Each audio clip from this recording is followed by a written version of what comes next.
Há uma lei orçamentária anual a ser votada, ainda não tem calendário para votação da lei orçamentária. Tudo posto para farra das emendas parlamentares. O ministro Alexandre Padilha, que é o ministro da Articulação Política, informa que Lula, atenção a isso, isso é importante, que o presidente Lula sancionará o texto, aquele texto de mais transparência das emendas parlamentares, já avacalhado aqui, exposto por mim aqui em texto no Estadão. Lula sancionará esse texto da regulamentação das emendas parlamentares. E aí parece que é um acordo do governo com o Congresso. Atenção, acordo. Andrés, acordo para quê? Eu vou dizer a fachada qual é. O acordo é para manutenção do orçamento secreto, meus amores.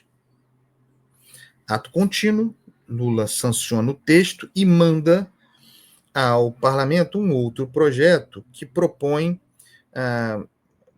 condições para que o governo fique autorizado a um possível bloqueio de 15% das emendas, de até 15% das emendas, bloqueio proporcional àquele das despesas discricionárias do Executivo, porque nesse projeto aprovado, o Congresso rechaçou a possibilidade de o governo bloquear parte das emendas.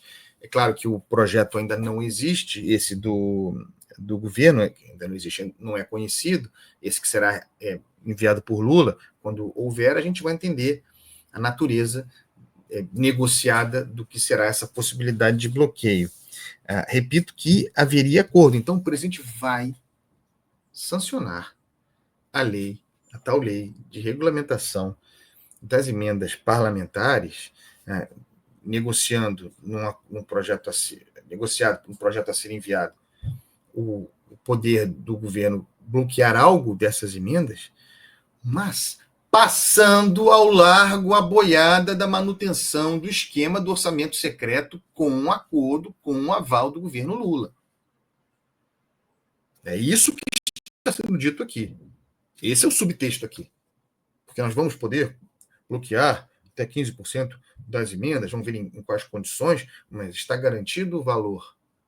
Claro, limitado pelo teto de gastos, 2,5% da inflação, está garantido o aumento anual, partindo de uma base de 50 bilhões de reais em emendas parlamentares. Alguém dirá, Andreasa, mas 50 bilhões de reais perto do orçamento, perto do dinheiro que há, isso não é nada, isso é peanuts, isso é pouquinho, como se diz. O problema, não vou nem entrar na consideração desse montante à luz dos sacrifícios que o Brasil precisa fazer, ou precisaria fazer para cortar despesas, não vou nem entrar nisso. O problema é, não necessariamente, ou portanto não exclusivamente o montante, o problema verdadeiramente estando em havendo esse montante, a forma opaca, daí o secreto, e autoritária como esses bilhões são geridos. E isso continua. Continua a falta de transparência. Não, mas tem mais transparência. Eu já disse que mais transparência não é. Você bota mais transparência numa ponta, numa superfície muito grande. A escuridão permanece onde você quiser, ou onde interessa. Não se combate a opacidade e, sobretudo, se garante a continuação do arranjo autoritário na gestão de emendas parlamentares. Para Alexandre Padilha, ainda assim, o projeto aprovado no Congresso deve encerrar o debate sobre emendas havido no STF, ou a partir do STF, não é exatamente um debate. O Supremo cancelou, suspendeu o pagamento das emendas. E esse projeto aqui tem a primeira intenção, não é a intenção fundamental, mas a primeira intenção do projeto é liberar o pagamento ainda esse ano das emendas suspensas. O segundo elemento é o mais importante, é estrutural, é a manutenção do esquema do orçamento secreto. Vejam o que diz Alexandre Padilha. A expectativa é que isso... Vamos lembrar que o Supremo definiu que o governo e Congresso, que Executivo e Legislativo resolvessem suspendir. Agora, mesa de conciliação aberta para vocês negociarem uma saída aí. Padilha está dizendo que há acordo com o Congresso para manutenção, para continuidade do troço. É isso que está sendo dito. A ver se o Supremo dará o seu carimbo para o acordo que pediu. A ver se o Supremo formará nessa verdadeira farsa.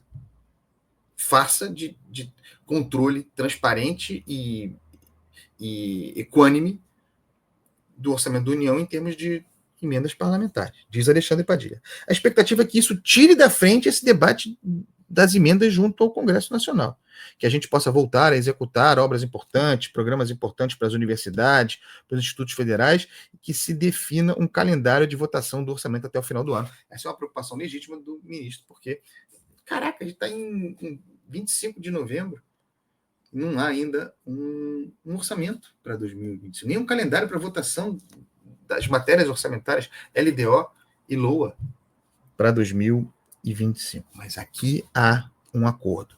O Congresso, repito aqui, não apenas manteve, como reforçou a dinâmica autoritária do orçamento secreto via emendas de comissão. Eu até achava, ingenuamente, que talvez eles mudassem a superfície de operação do orçamento secreto para 2025, mas não. Mantiveram, continua a emenda de comissão. Emenda de comissão continua sendo, porque foi a mais bem sucedida, continua sendo a casa, o abrigo do orçamento secreto. Tem um pequeno ajuste, que parece que a fachada deixa de ser o presidente da comissão. A fachada é aquilo que esconde o verdadeiro autor da emenda, daí porque o caráter opaco, o secreto do orçamento secreto.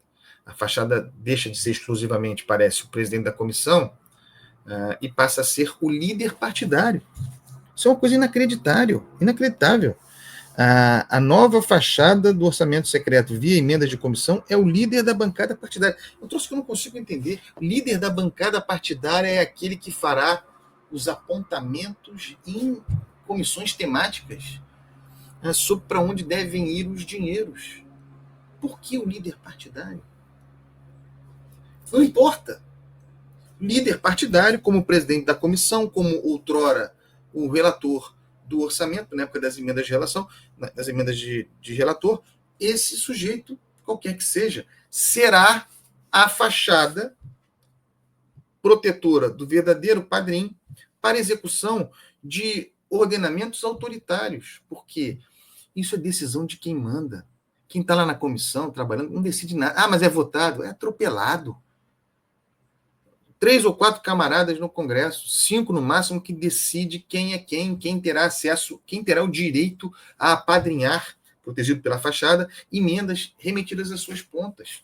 O problema maior, acreditem, não é a falta de transparência, é gravíssima a falta de transparência, mas não é o maior. O problema maior é que há bilhões de reais, nesse caso aqui, a ordem de quase 15 bilhões, pelo menos assim foi no passado, em emendas de comissão distribuídas como se por proprietários do dinheiro, decididos por pouquíssimos, usando as comissões temáticas como superfície.